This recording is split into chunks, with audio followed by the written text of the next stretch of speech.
نحمده ونصلي على رسوله الكريم اما بعد فاعوذ بالله من الشيطان الرجيم بسم الله الرحمن الرحيم رب اشرح لي صدري ويسر لي امري واحلل عقدة من لساني يفقهوا قولي. اور صبر جو ہے افضل ترین ایمان کی حالت ہے. نبی صلی اللہ علیہ وسلم نے فرمایا الایمان الصبر والسماحہ کہ افضل ایمان صبر اور نرمی کرنا ہے. پھر اسی طرح خسارے سے بچنے کے لیے بھی صبر کرنا ضروری ہے. سورۃ العصر میں اللہ تعالیٰ فرماتے ہیں والعصر ان الانسان لفی خسر الا الذین آمنوا وعملوا الصالحات وتواصوا بالحق وتواصوا بالصبر. اور یہ بڑی ہمت کا کام ہوتا ہے، آسان نہیں ہے. صرف اللہ کی توفیق سے ہی انسان صبر کر سکتا ہے، لیکن صبر سے بڑی کوئی نعمت کسی کو نہیں ملی. حدیث میں آتا ہے وَلَن تُعْتَوْا عَطَاءً خَيْرًا وَأَوْسَعَ مِنَ الصَّبْرِ کہ کسی شخص کو صبر سے بہتر اور کشادہ تر نعمت کوئی نہیں ملی. یعنی جس کو صبر مل گیا گویا اس کو بہت بڑی نعمت مل گئی، کیونکہ صبر کے ساتھ ہی اجر ہے اور صبر کے ساتھ بلند درجے ہیں. تو یقین اور صبر، یقین کس بات کا کہ اللہ میری مدد ضرور کرے گا اور اس صبر پر مجھے اجر ضرور عطا کرے گا. صبر جو ہے عربی زبان میں روک لینے کو کہا جاتا ہے. رکنا، روکنا، یعنی اپنے آپ کو کس چیز سے روکنا؟ واویلا کرنے سے، شکوے شکایتیں کرنے سے، زیادتی کی باتیں کرنے سے، اور اپنی ٹون میں، اپنے الفاظ میں نرمی لا کر اور اچھے الفاظ اور اچھے جملے بول کر یہ بار بار انسان کہ اے رب میں آپ سے راضی ہوں، آپ بھی مجھ سے راضی ہو جائیں. اے رب میں اس چیز پر صبر کروں گی. یعنی جو بھی کوئی صدمہ اور تکلیف انسان کو ہو تو ساتھ ساتھ انسان اپنے رب سے باتیں کرتا چلا جائے. دل کی کیفیت اللہ کو ویسے بھی پتا ہے، لیکن ہم اپنے دل کا حال بتائیں کہ یا رب میرا دل بوجھل ہو رہا ہے، یا رب میرا دل اداس ہو رہا ہے، یا رب میرا دل یہ چاہ رہا ہے، آپ میری مدد فرمائیں. اور آپ دیکھیں گے کہ اللہ کی مدد آئے گی. ان اللہ مع الصابرین، بے شک اللہ تعالیٰ صبر کرنے والوں کے ساتھ ہے. تو نفس کو بے صبری سے اور ناراض ہونے سے روک لینا، زبان کو شکایت سے روک لینا اور اعضاء کو بے چینی سے روک لینا، یہ صبر ہوتا ہے. اور پھر کس چیز پر روک لینا؟ اس حد پہ روک لینا اللہ سبحانہ وتعالیٰ جس کا تقاضا ہم سے کرتا ہے کہ اس سے آگے نہیں. مثلاً کسی کی جدائی پر آنکھیں آنسو بہا سکتی ہیں، کوئی مسئلہ نہیں، رو سکتے، جتنا رونا چاہے رو لیں، لیکن زبان سے کوئی بات غلط نہیں نکالنی جو اللہ تعالیٰ کو ناپسند ہو. یہ صبر ہے. پھر اسی طرح یہ بھی کہا جاتا ہے کہ نفس کی عادات میں سے سب سے اچھی عادت جس کے ذریعے سے انسان ایسا کام کرنے سے رک جائے جو اچھا اور خوبصورت نہیں ہوتا، یہ نفس کی قوتوں میں سے ایک قوت ہے جس کے ذریعے وہ اپنی حالت کی اصلاح کرتا ہے اور اپنے معاملے کو قائم کر لیتا ہے، یعنی جو کرنا چاہتا ہے کر لیتا ہے. پھر اسی طرح جو صبر کر لیتا ہے اللہ تعالیٰ اس کو ایک نور عطا کرتے ہیں، کیونکہ الصبر ضیاء، صبر روشنی ہے. کیونکہ جب انسان پینک ہو جاتا ہے، جب انسان بے چین ہو جاتا ہے، جب انسان پریشان ہو جاتا ہے تو اس کو سمجھ نہیں آتا کہ اب اس کو کرنا کیا چاہیے. لہٰذا اس پریشانی اور بے چینی میں وہ غلط راستے اختیار کر لیتا ہے.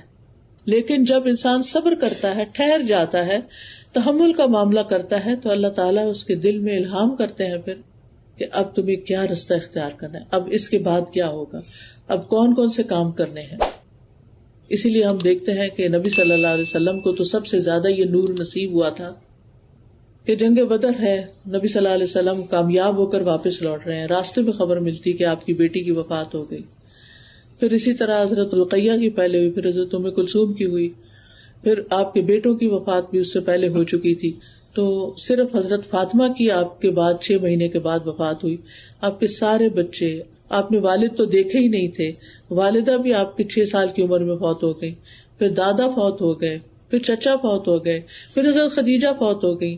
یو نیم اٹ، کون سا رشتہ تھا جو آپ کی زندگی میں آپ سے جدا نہیں ہوا. اسی لیے نبی صلی اللہ علیہ وسلم نے فرمایا کہ جب تم پر کوئی دکھ تکلیف آئے تو میرے دکھوں کو یاد کر لو تو تمہارے دکھ ہلکے ہو جائیں.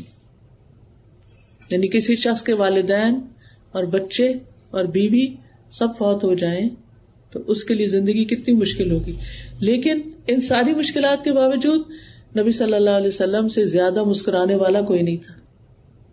مومن کا غم اس کے دل میں ہوتا ہے لیکن اس کے چہرے پر مسکراہٹ ہوتی.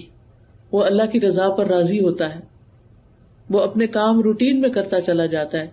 یہ نہیں کہ انسان نمازیں چھوڑ دے یا صدقہ خیرات چھوڑ دے. وہ سارے کام اللہ کی اطاعت پر پابند رہ کے کرتا چلا جاتا ہے. تو صبر کرنے والوں کے لیے اوپر جو میں نے آیت پڑھی اس میں 3 فائدے بتائے گئے. اولئک علیہم صلوات، جو صبر کرے گا اس پر اللہ تعالیٰ کی بہت سی رحمتیں ہوں گی. من ربہم ورحمت، اور رحمت بھی آئے گی اور ہدایت بھی ملے گی. یہ کتنی بڑی بڑی نعمتیں ہیں جو صبر کرنے والوں کو ملتی ہیں. بعض سلف صالحین کو جب پہنچنے والی مصیبت پہ تسلی دی گئی تو انہوں نے کہا میں کیوں نہ صبر کروں جبکہ اللہ تعالیٰ نے مجھے صبر پر 3 باتوں کا وعدہ کیا ہے اور ان میں سے ہر بات دنیا میں جو کچھ ہے اس سے بہتر ہے. کسی کو اللہ کی رحمت مل جائے اس سے بڑی کیا چیز چاہیے؟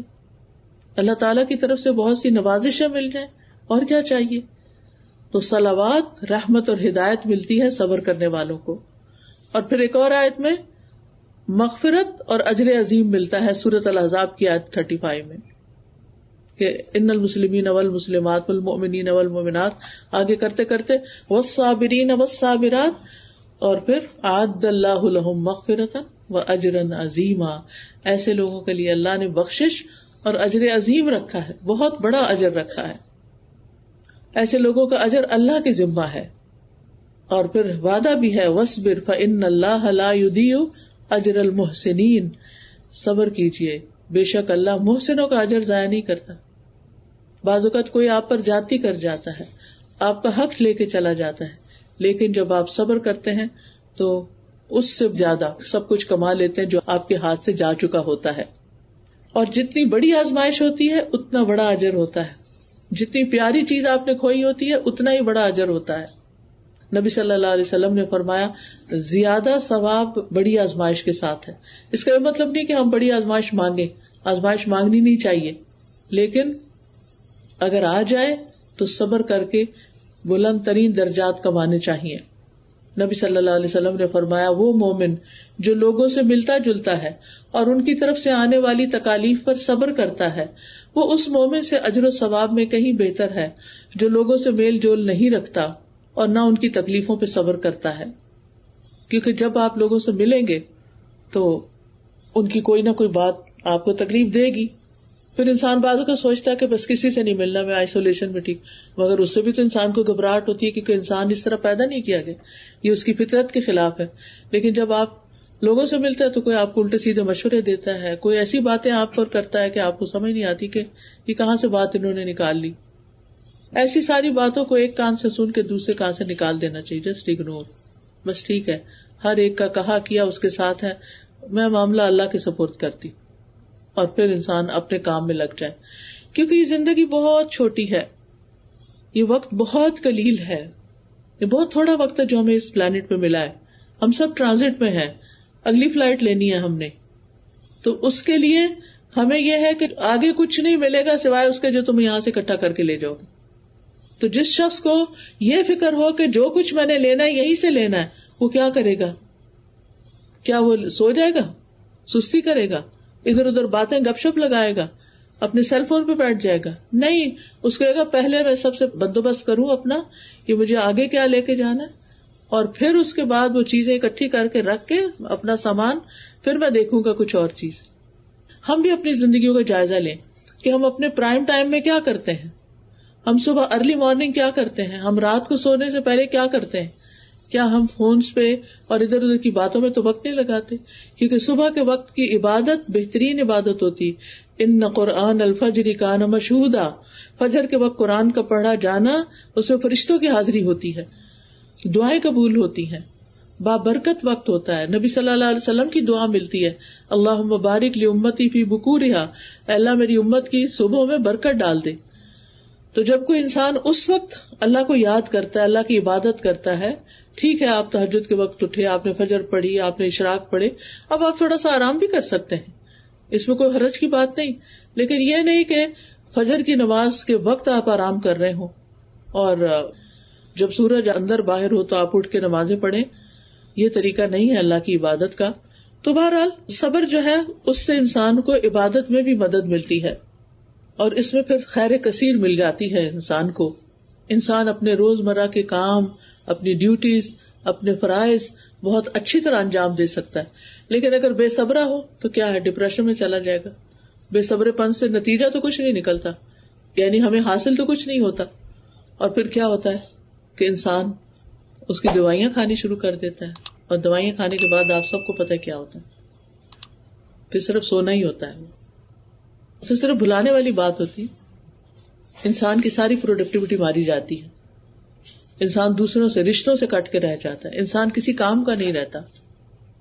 تو پہلے ہی مرحلے پر، کیونکہ صبر کیا ہے، الصبر عند الصدمۃ الاولی، جب صدمے کا آغاز ہوتا ہے اس وقت جو صبر کر لیتا ہے انسان کہ مجھے یہ بس اس لمٹ تک جانا ہے، اس سے آگے نہیں جانا، تو اس کے اجر میں پھر بے پناہ اضافہ ہوتا ہے. رسول اللہ صلی اللہ علیہ وسلم نے فرمایا مدد صبر کے ساتھ ہے، جو صبر کرے گا اس کو اللہ کی مدد ملے گی، اور کشادگی تنگی کے ساتھ ہے، یعنی جب چیزیں تنگ ہو جاتی ہیں وہیں سے وسعت آ جاتی ہے. اور بے شک ہر مشکل کے ساتھ ایک آسانی ہے، اور بے شک اسی مشکل کے ساتھ ایک اور آسانی ہے. یعنی اللہ سبحانہ تعالیٰ جب کوئی چیز ہم سے لے لیتا ہے تو اس کے لینے میں بھی آسانیاں ہوتی ہیں. آپ دیکھیں کہ مثلاً آپ کو کھانا پکانے کا وقت نہیں ملا، آپ نے کھانا اسکپ کر دیا، پانی پی لیا، اور پھر کئی گھنٹے کے بعد جا کے آپ کو کھانے کی کوئی چیز ملی. کئی دفعہ سفر میں ایسا ہو جاتا ہے کہ مرضی کی کھانے پینے کی چیز نہیں ہوتی، یا وہ ملتی نہیں جو آپ نے کھانا ہوتا ہے، تو آپ ایک لمبا فاقہ کرتے ہیں. کبھی آپ نے اس فاقے کو انجوائے کیا؟ کتنا انجوائے کرتا ہے نا جب انسان کا پیٹ خالی ہوتا ہے اور اس کے اندر ایک عجیب سی گہرائی آ جاتی ہے، ایک غور و فکر آ جاتا ہے، اور پھر آہستہ آہستہ بھوک لگ کے بھوک بھی ختم ہو جاتی ہے اور انسان اپنے آپ کو ہلکا پھلکا محسوس کرتا ہے. پہلے مجھے یہ بات سمجھ نہیں آتی تھی کہ علم جو ہے بھرے پیٹ کے ساتھ حاصل نہیں ہوتا یا انسان غور و فکر نہیں کر سکتا، لیکن جب میں نے اس کا ایکسپیرئنس کیا تو میں حیران ہو گئی کہ کس طرح بھوک اور فاقہ اور کھانے پینے سے دور رہنا کس طرح انسان کو طاقتور بنا دیتا ہے اور اس کی زندگی میں کتنی سہولت اور آسانی ہو جاتی ہے. تو جب ہم ایک تکلیف برداشت کرتے ہیں تو اس کے ساتھ اللہ تعالیٰ اجر بھی دیتا ہے، صبر بھی دیتا ہے، وسعت دیتا ہے، آسانی دیتا ہے، کئی اور نعمتیں اور کئی اور مینیوز کھل جاتے ہیں. پھر اسی طرح صابرین کے ساتھ اللہ ہے، صابرین کو اللہ کی مدد ملتی ہے، فرشتوں کا ساتھ ملتا ہے، اللہ کی محبت ملتی ہے. واللہ یحب الصابرین، ہم سب چاہتے ہیں اللہ تعالیٰ ہم سے محبت کرے، لیکن جب کوئی صبر کرتا ہے تو اللہ کی محبت اس کی قسمت میں لکھ دی جاتی ہے. پھر کامیابی بھی صبر کے ساتھ ہے، عزت بھی صبر کے ساتھ ہے. نبی صلی اللہ علیہ وسلم نے فرمایا جس بندے پر کوئی ظلم کیا گیا اور اس نے اس پر صبر کر لیا تو اللہ تعالیٰ اس کی عزت بڑھا دے گا، کیونکہ ہوچے لوگ اور بے صبرے لوگ اور جلد باز لوگ کسی کو پسند نہیں آتے. بنی اسرائیل کے بارے میں اللہ تعالیٰ فرماتے ہیں کہ ہم نے ان میں سے کئی لیڈرز بنائے جو ہمارے حکم سے ہدایت دیتے تھے جب انہوں نے صبر کیا، یعنی ان کو لیڈرشپ کا رول تب ملا جب انہوں نے صبر کیا.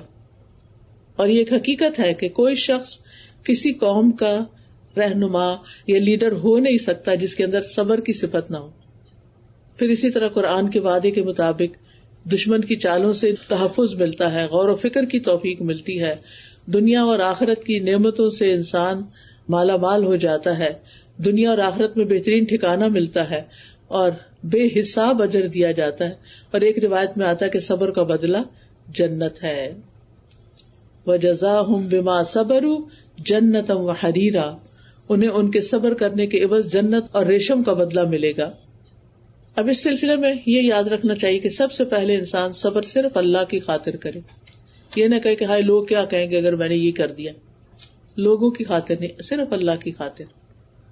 وَاصْبِرْ وَمَا صَبْرُكَ إِلَّا بِاللَّهِ، اور صبر کیجیے، اور صبر کرنا آپ کا اللہ کی توفیق ہی کے ساتھ ہے.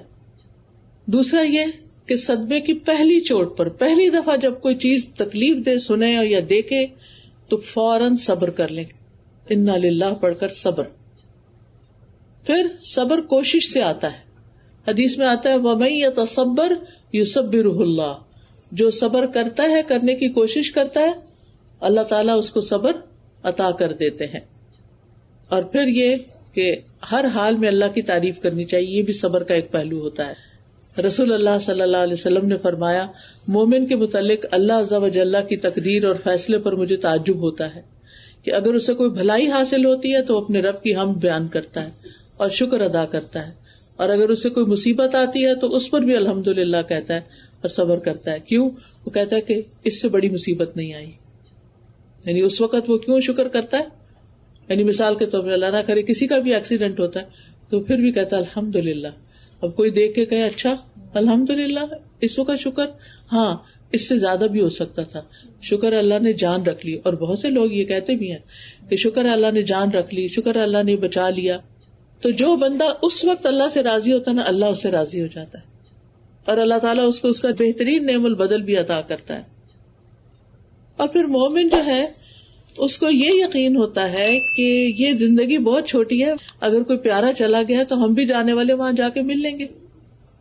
اس وقت کو نیکیوں میں گزارنا چاہیے، اچھے کاموں میں گزارنا چاہیے، تاکہ جب اللہ تعالیٰ سے ملاقات کرے تو اللہ تعالیٰ راضی ہو.